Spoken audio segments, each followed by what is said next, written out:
रात के अंधेरे में एक कुआं है जो गांव से थोड़ा दूर है। इस कुएं के बारे में गांव के बड़े बूढ़े कहते हैं कि यह कुआं भूतिया है। रात के समय इस कुएं के पास से कोई नहीं गुजरता है, क्योंकि लोगों का मानना है कि इस कुएं में एक भूत रहता है। एक बार की बात है, गांव के कुछ बच्चे इस कुएं के पास खेल रहे थे। उन बच्चों को इस कुएं के बारे में कुछ नहीं पता था। बच्चे खेलते खेलते कुएं के पास चले गए और कुएं के अंदर झांकने लगे। अचानक से कुएं के अंदर से एक भयानक आवाज आई। बच्चे घबराकर भागने लगे।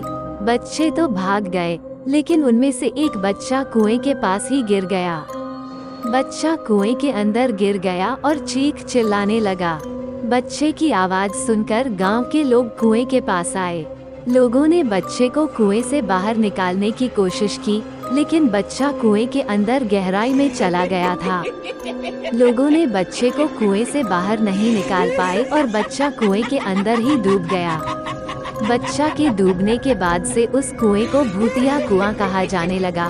लोग कहते हैं कि रात के समय उस कुएं के पास से एक बच्चे की रोने की आवाज आती है। कहते हैं कि वह बच्चा ही है जो उस कुएं में डूबा था।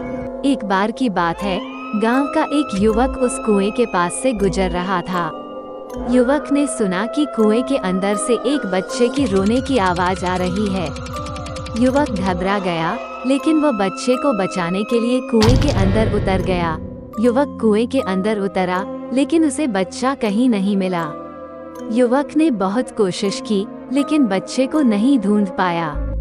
कुछ समय बाद युवक को लगा कि कोई उसे पीछे से खींच रहा है।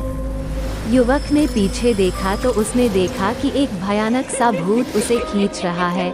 युवक बहुत चिल्लाया, लेकिन उसे कोई नहीं सुन पाया।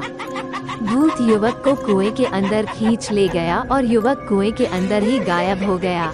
उस दिन के बाद से कोई भी उस कुएं के पास नहीं जाता है। लोग कहते हैं कि उस कुएं में एक भूत रहता है जो लोगों को कुएं के अंदर खींच ले जाता है।